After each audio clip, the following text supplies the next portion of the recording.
할렐루야. 오늘 또 우리 주의 은혜로 가정들마다 평안의 복이 함께 하시기를 주의 이름으로 축복합니다. 우리 이렇게 인사 한번 하십시다. 나는 행복합니다. 옆에 분하고 우리도 행복합니다. 웃으니까 좋습니다. 아멘. 지난주에 우리 교회 스마일 운동을 했으면 좋겠다. 서로 교회 와서만이라도 웃으시면서 지내시면 좋겠다라고 말씀드렸는데, 이번 구정 때는 웃으시면서 잘 지내셨지요? 구정 때 속 안 상하고 잘 웃으면서 지내셨지요? 아멘. 저도 집에서 압박을 많이 받았습니다. 웃으라고 설교해놓고 안 웃는다고. 그래서 제가 할 수 없이 웃었는데 웃으니까 좋더라고요.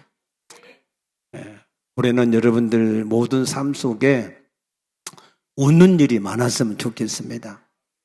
여러분의 모든 삶이 정말로 기쁨과 감사가 넘치는 즐거움이 넘쳐나게 되시기를 주의 이름으로 축복합니다. 서울대병원 가정의학과의 권혁태라고 하는 교수가 이런 인터뷰를 했더라고요.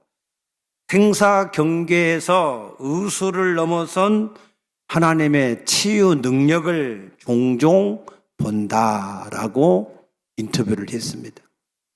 사람이 죽고 사는 생사를 넘나드는 그때 현대의학으로는 죽을 수밖에 없는데, 그런데 하나님의 치유의 능력으로 살아나는 사람을 종종 보았다는 겁니다. 그러면서 그가 자기가 경험한 이야기를 한 두 가지 하는데, 그 첫 번째는 자기가 볼 때 어린 아이가 폐혈증, 원인을 알지 못하는 폐혈증 때문에 장기가 다 망가졌다는 거예요. 현대의학으로 보면은 반드시 저 아이는 죽어야 된다는 겁니다. 그런데 지금 그 아이가 자라서 대학 2학년이 되었는데 아주 건강하게 주를 위해서 봉사하는 것을 보았다 그랬습니다. 그러면서 회개한다 그랬어요. 뭘 회개하냐? 자기의 짧은 의학 지식으로 하나님의 능력을 제한했던 그 일에 대해서 회개한다 그랬습니다. 또 다른 하나는 중고등부 학생들을 데리고 수련회를 갔는데, 그 고등부 2학년 학생 하나가 어떻게 하다가 발이 심하게 삐었다는 거예요. 그래서 응급처치를 해주고 이제 조용히 앉아서 잘 지내라고 이렇게 얘기를 해줬는데, 근데 그 학생은 하나님 앞에 너무나 찬양하고 싶은 마음이 너무나 많아서, 그래서 다른 학생들과 더불어 같이 열심히 뛰면서 그렇게 찬양을 하더라는 거예요. 그래서 속으로 걱정이 많이 됐대요. 내일 아침 되면 틀림없이 발이 많이 부어가지고 걷지도 못하고 힘들 텐데 어떡하나 했는데, 그 다음날 와서 보니까 멀쩡하다는 거예요. 할렐루야.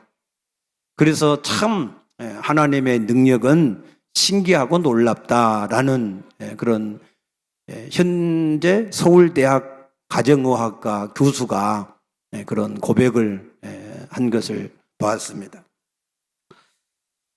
오래전에 읽었던 책인데, 찬송 생활의 권능이라고 하는 몰린 카로도스가 지은 책이 있습니다. 조그만 책자인데, 그 책에 보면은 우리가 어떤 상황에 처한다 할지라도 그 상황을 해결하시는 하나님의 은혜와 능력을 진심으로 찬송하면 그 모든 문제가 해결된다는 겁니다.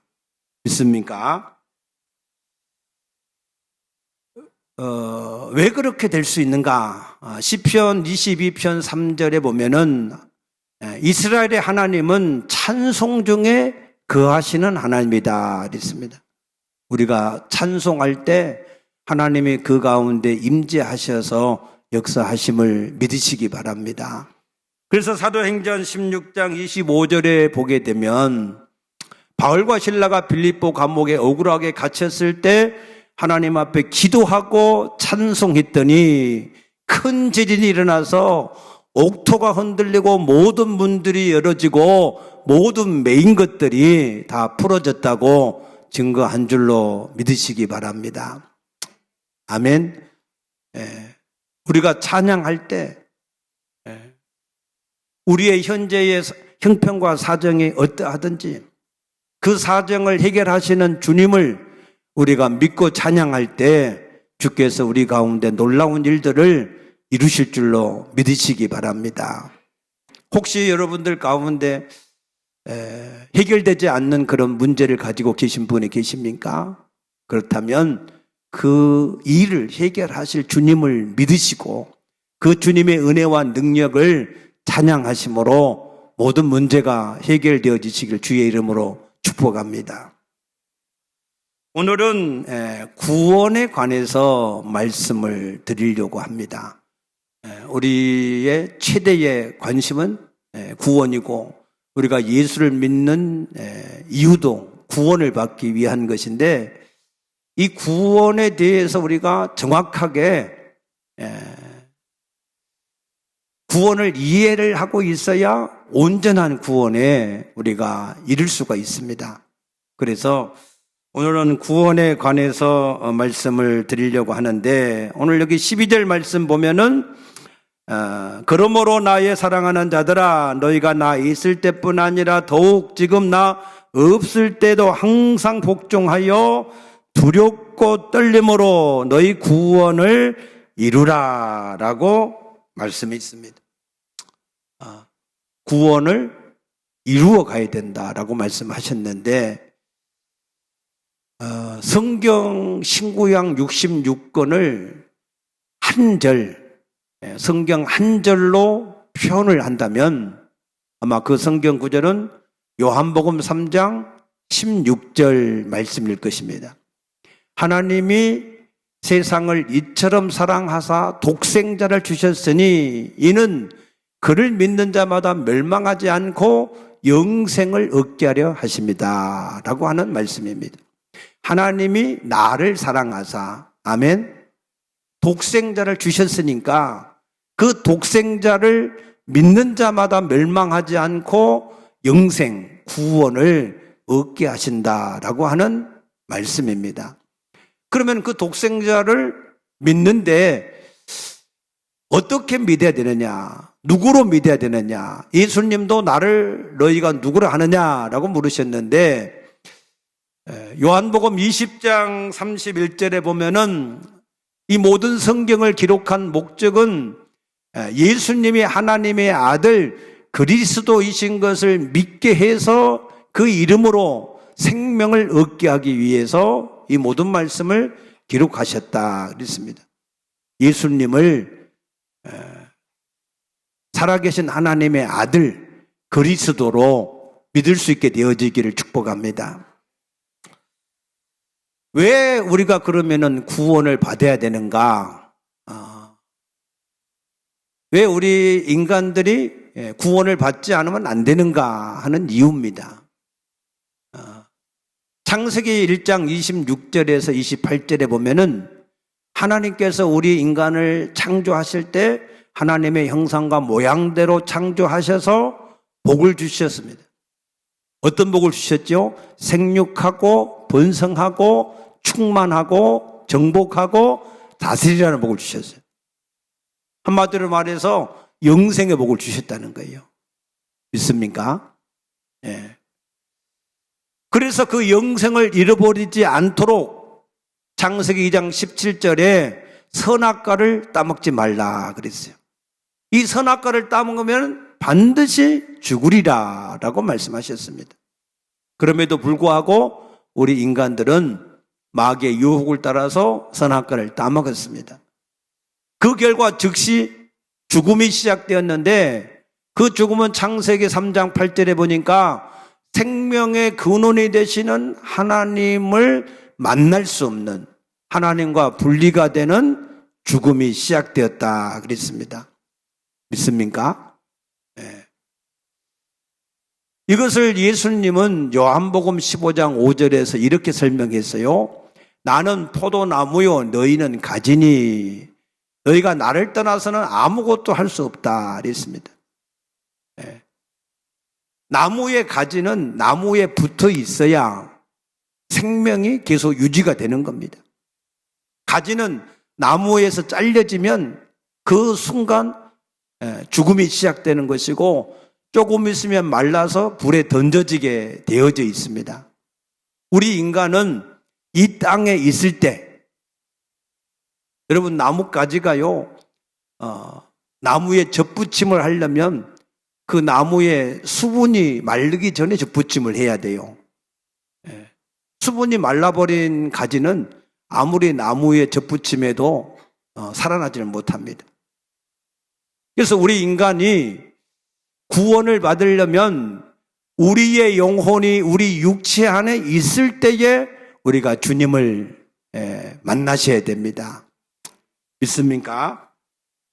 그래서 구원이라고 하는 것에 대한 개념을 우리가 이해를 하셔야 되는데 구원이라고 하는 것은 첫째 죄인된 내가 예수 그리스도로 말미암아서 의롭게 되어지는 것, 죄인이 의롭게 되어지는 게 첫 번째 구원이고 내가 의롭게 되어졌다라고 하는 증거로 하나님이 성령으로 내 가운데 함께 하시는 것, 그래서 하나님을 만난 것이 구원입니다.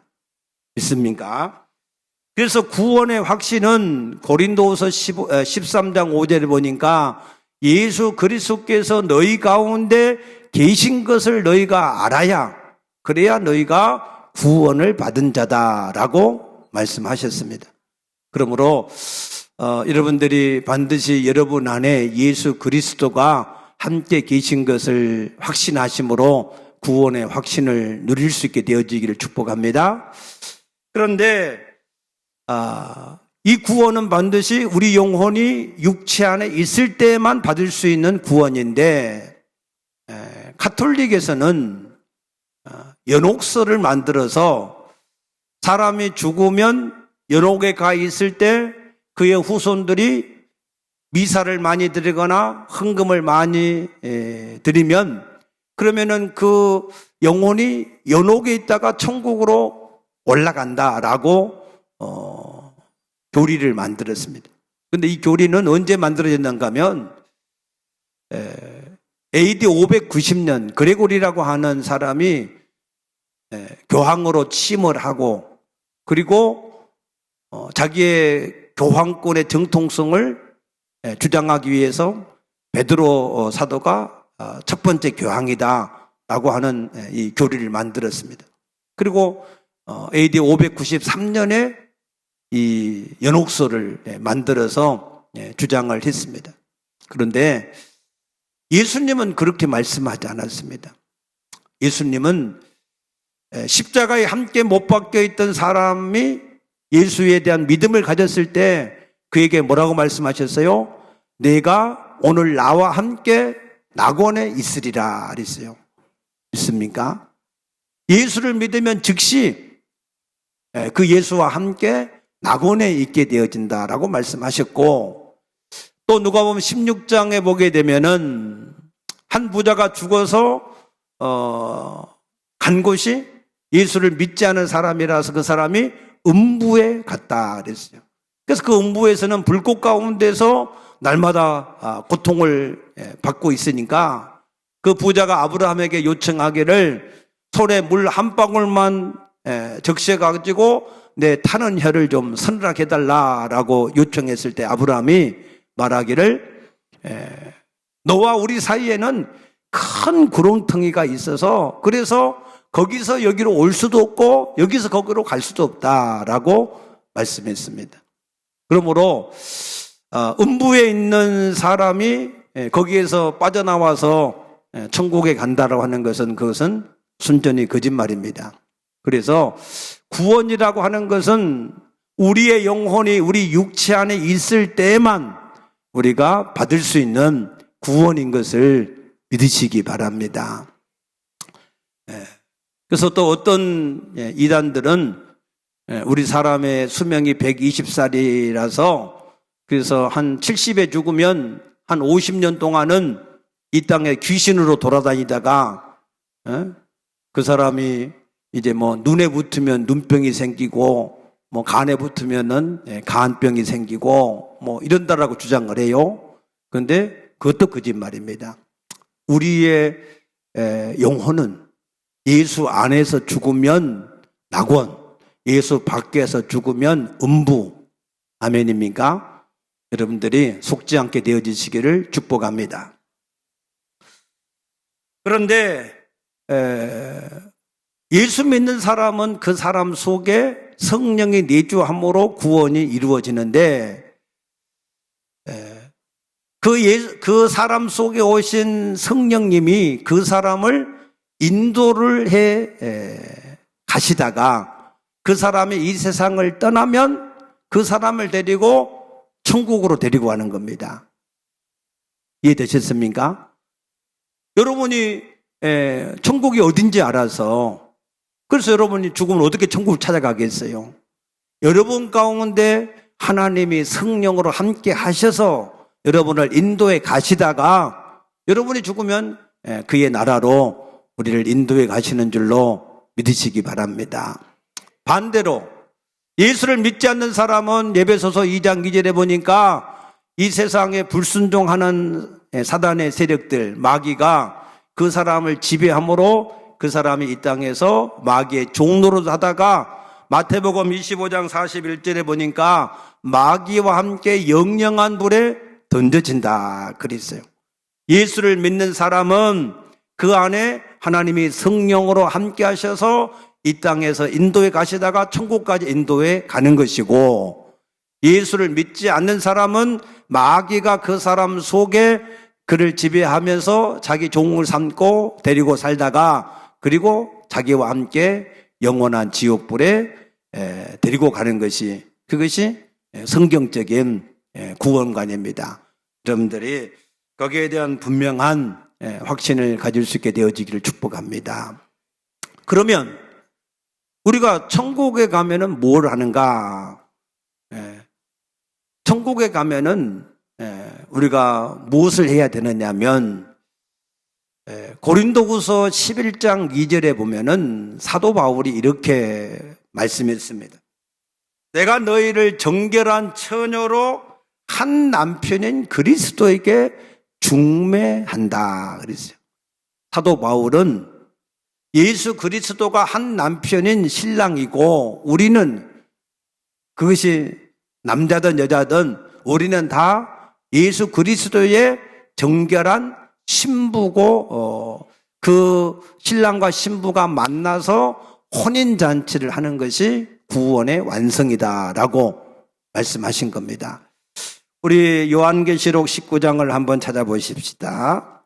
요한계시록 19장 6절 보면 하반절에 할렐루야 주 우리 하나님 곧 전능하신 이가 통치하시도다. 우리가 즐거워하고 크게 기뻐하며 그에게 영광을 돌리세. 어린 양의 혼인계약이 이르렀고 그의 아내가 자신을 준비하였으므로. 아멘입니까?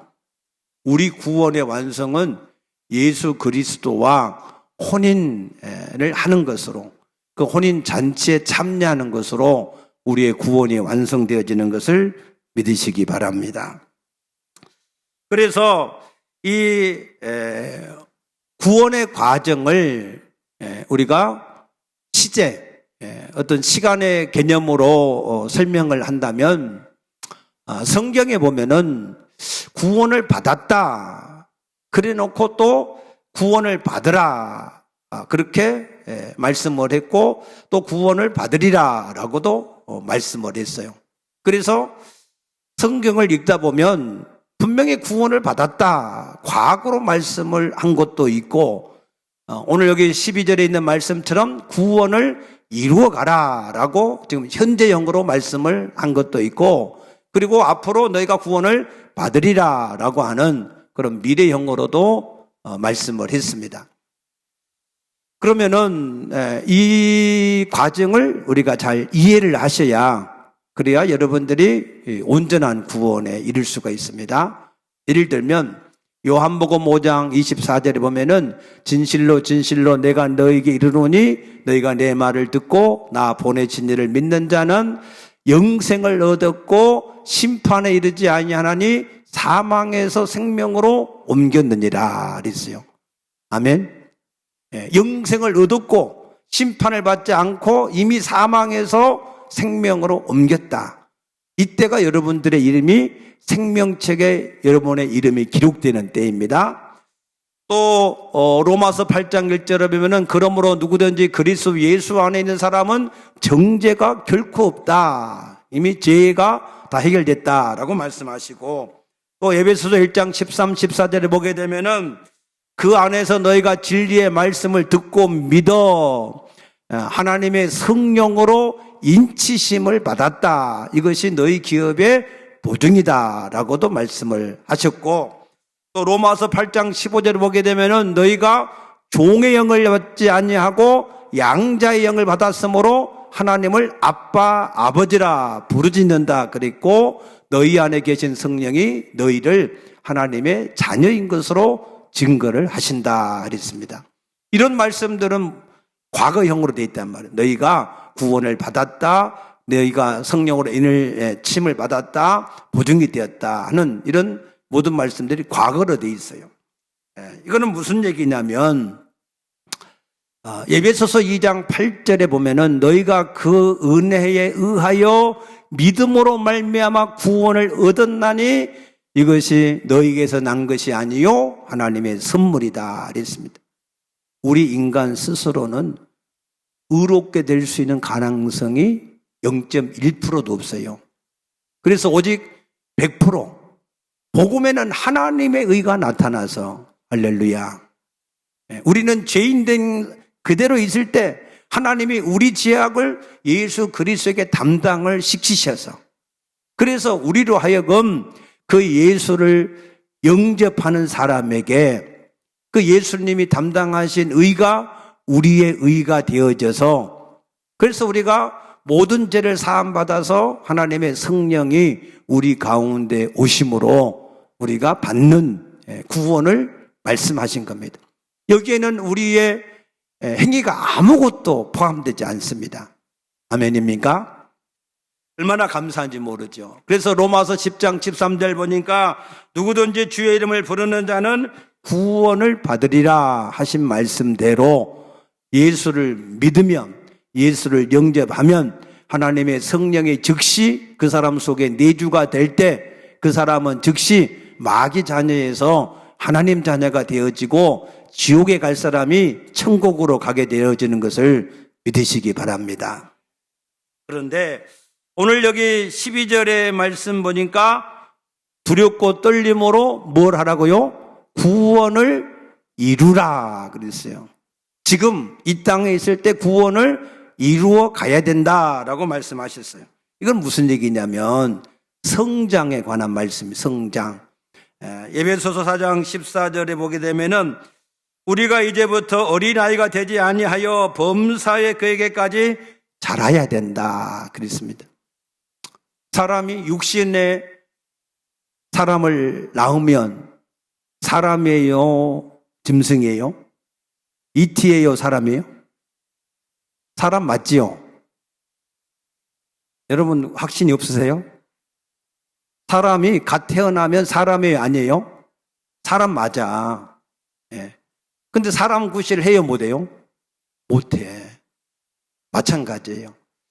우리가 예수 그리스도로 중생 거듭나면 그러면은 분명히 그 사람은 그리스도인이야. 하나님의 자녀예요. 그런데 그리스도인으로서 하나님 자녀로서 구실을 해요? 못해요? 못해요. 그것을 어린 아이다 그래요. 그래서 이 어린 아이는 분명히 사람이 맞고 분명히 그리스도인이 맞는데, 그런데 사람으로서 또 그리스도인으로서 구실을 못하니까 그런 어린 아이라고 말하는 겁니다. 저는 여러분의 구원이 어린 아이에 머물지 않게 되어지기를 축복합니다. 히브리서 5장 10절 오니까 너희가 때가 오래므로 마땅히 선생이 되어야 하는데 아직까지도 어린 아이로 남아있다라고 탄식하는 말씀이 있어요. 여러분, 어린 아이로 있으면요, 구원을 받기는 받는데 부끄러운 구원을 받아요. 네. 우리 고린도전서 3장 15절 보십시다. 고린도전서 3장 15절에 보면은, 자, 누구든지 그 공적이 불타면 해를 받으리니 그러나 자신은 구원을 받되 불 가운데서 받은 것 같으리라 그랬어요. 이게 옛날 시골에서 장작불을 뗄 때 불이 너무 세면 타는 장작불을 꺼내요. 다 안 탔는데, 다 타면 새카만 숯이 돼서 숯으로 쓸 수가 있는데 타다 남은 장작이 있어요. 그걸 꺼내면 연기 풀풀 나고 눈이 맵습니다. 뭔가 대다가 많은 거예요. 우리 구원이 그렇습니다.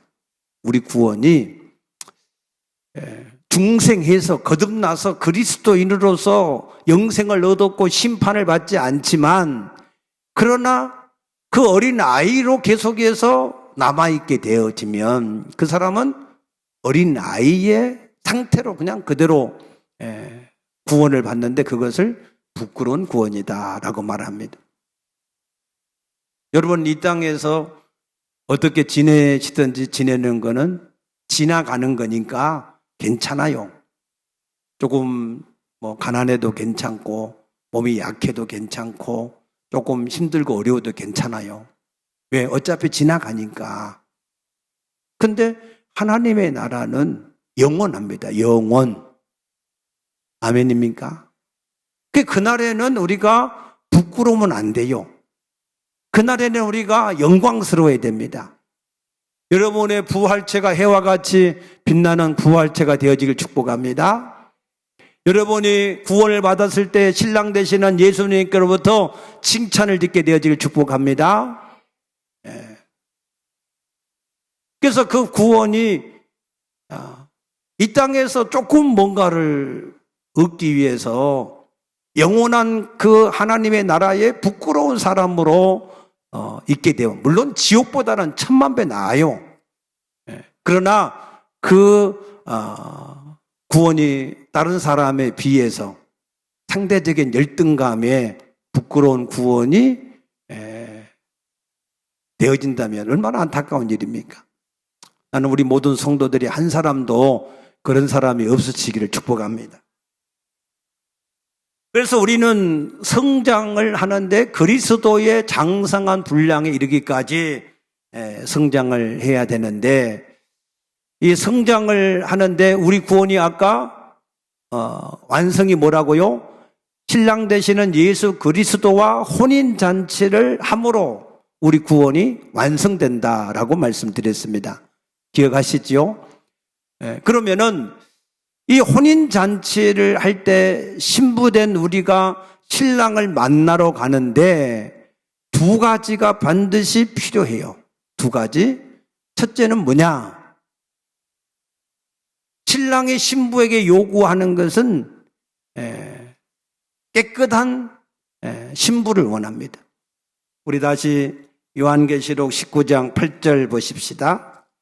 요한계시록 19장 8절에 보시면 그에게 빛나고 깨끗한 새 마포옷을 입도록 허락하셨으니 이 새 마포옷은 성도들의 옳은 행실이로다 그랬고, 또한 요한계시록 22장 14절에 보면은 자기 두루마기를 빠는 자들은 복이 있으니 이는 그들의 생명나무가 예수님이죠. 생명나무에 나아가며 문들을 통하여 성에 들어갈 권세를 받으려 함이로다 그랬어요.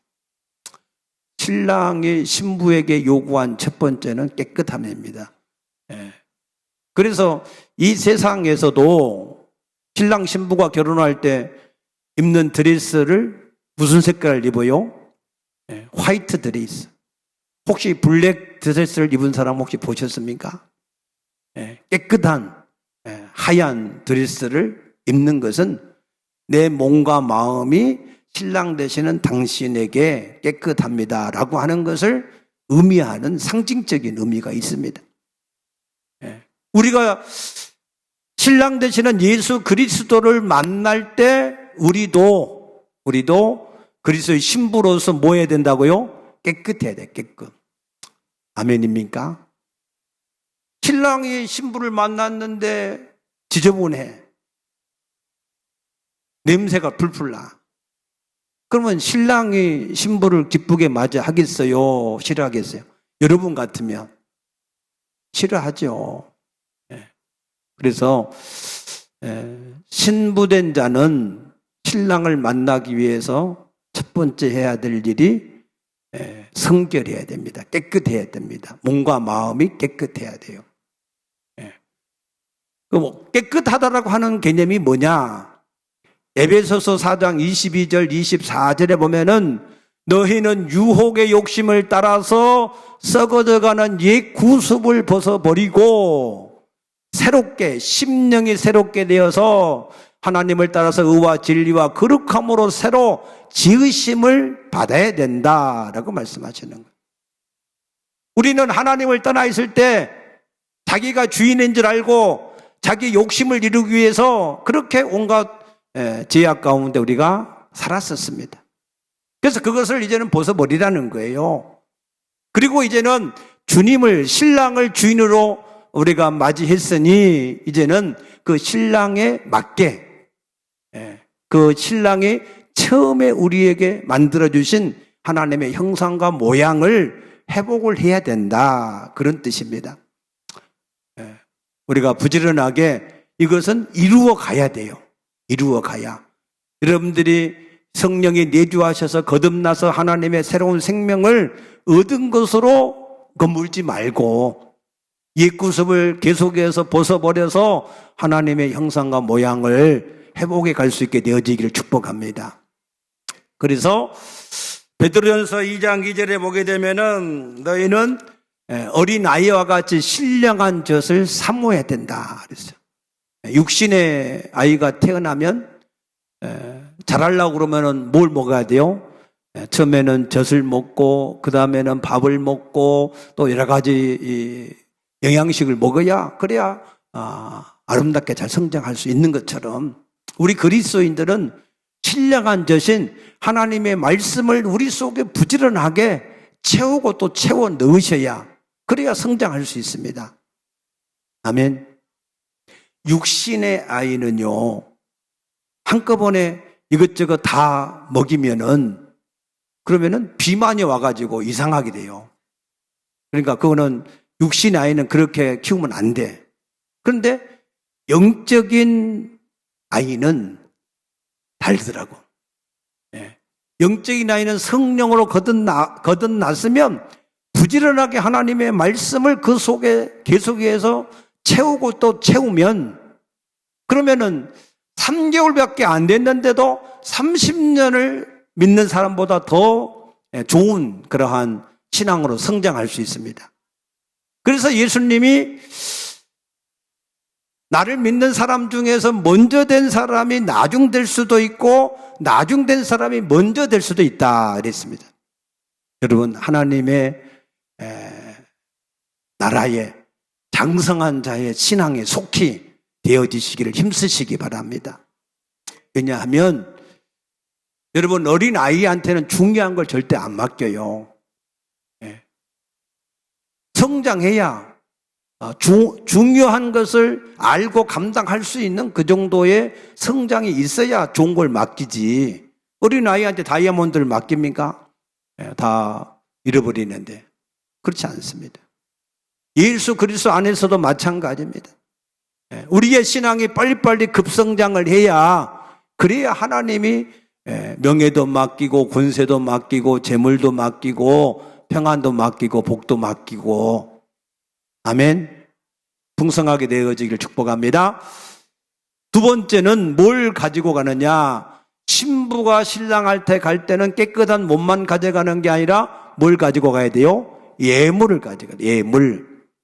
그 예물이 많든지 적든지 간에 아무튼 예물을 가지고 가야 돼요. 그러면 우리 그리스도인들이 신랑 되시는 예수님께 가지고 가야 될 예물이 뭐냐? 그것은 사명입니다. 사명. 그래서 예수님이 이것을 설명하기 위해서 마태복음 25장에 세 가지 비유를 말씀하셨는데, 첫째는 혼인잔치 비유예요. 열처녀가 혼인잔치를 한다라고 하는 혼인잔치에 대한 비유. 두 번째가 뭐죠? 달란트 비유. 그 달란트를 맡은 사람이 충성된 사람은 착하고 충성된 종이라 더 많은 것을 맡기고 또 주인의 즐거운 자리에 참여하는 겁니다. 그런데 이 달란트를 제대로 관리하지 않았던 한 달란트는 오히려 책망을 받았습니다. 그리고 세 번째가 양과 염소의 비유인데, 이 양과 염소는 모든 일을 할 때에 사람에게 하듯 하는 사람과 죽게 하듯 하는 사람의 차이를 말씀하셨습니다. 그래서 우리가 혼인잔치에 갈 때는 우리에게 맡기신 달란트 사명을 가지고 가야, 그래야 우리가 주님 앞에 착하고 충성된 종이라 일컬어지고 더 많은 것을 맡게 되어질 것이고 주인의 즐거운 잔치에 참여하는 것을 믿으시기 바랍니다. 그래서 우리가 모든 일을 할 때는 골로새서 3장 23절에 있는 말씀처럼 무슨 일을 하든지 마음을 다해 죽게 하듯 하고 사람에게 하듯 하지 말라. 왜냐하면 기업의 상을 그리스도에게 받기 때문이다. 그랬습니다. 아멘. 그래서 사도 바울은 디모데후서 4장 1, 2절에 내가 하나님 앞과 산자와 죽은 자를 심판하실 예수 그리스도 앞에서 또 그의 나타나실 것과 그의 심판 앞에서 내게 명하노니 너는 때를 얻든지 못 얻든지 듣든지 아니 듣든지 하나님의 말씀을 선포하라 그랬습니다. 그래서 사도 바울은 그러한 일을 위해서 자기 자신을 전제와 같이 부음바 되어졌고, 내가 선한 싸움과 달려갈 길을 다가고 믿음을 지켰으니 나를 위해서 의의 면류관이 예비가 되었노라 그랬습니다. 그런데 그 면류관은 사도 바울뿐만 아니라 우리에게도 주어진다라고 약속하신 줄로 믿으시기 바랍니다. 이제 문제는 뭐냐?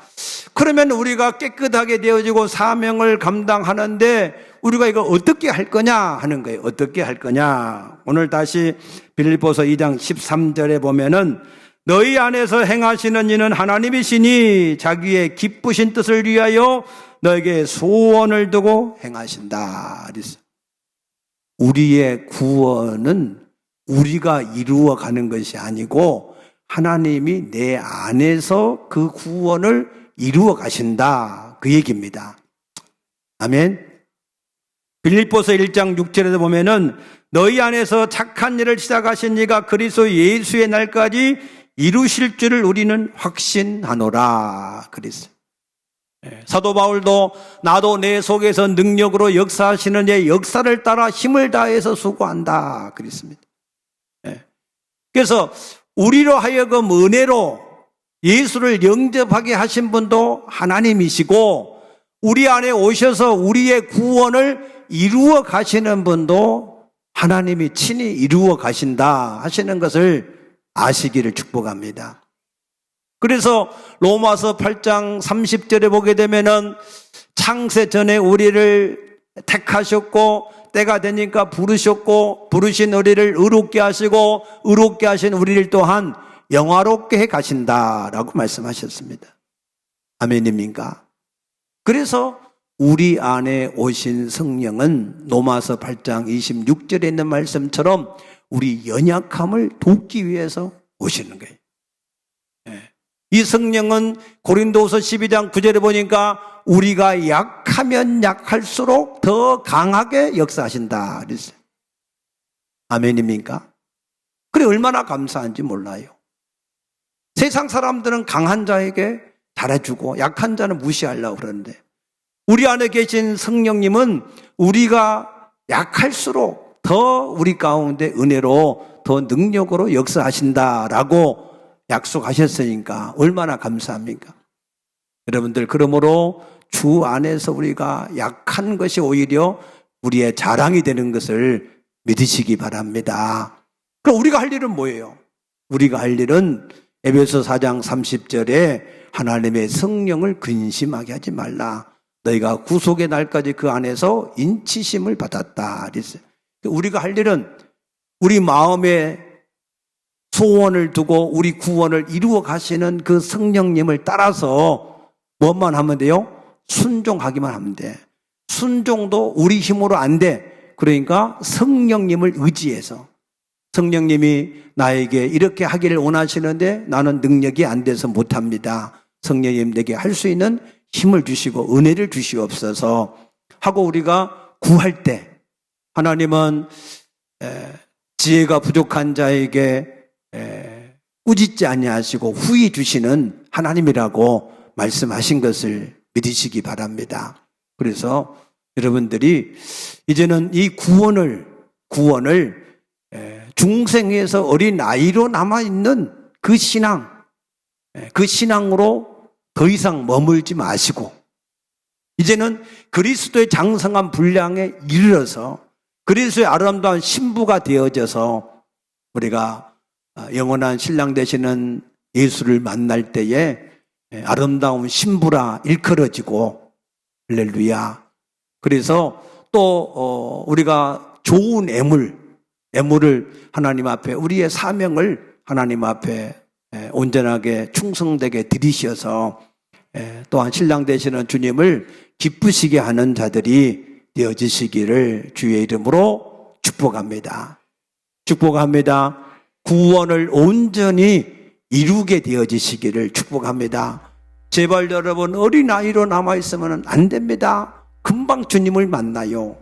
어린아이의 상태로 만나면 영원히 그 상태로 우리가 살 수밖에 없습니다.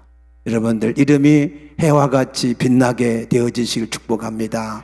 그날에 여러분들이 정말로 이 땅에서는 어떠했든지 간에 그날에는 결코 어떤 누구보다도 하나님 앞에 복된 그러한 영생을 얻을 수 있게 되어지길 축복합니다.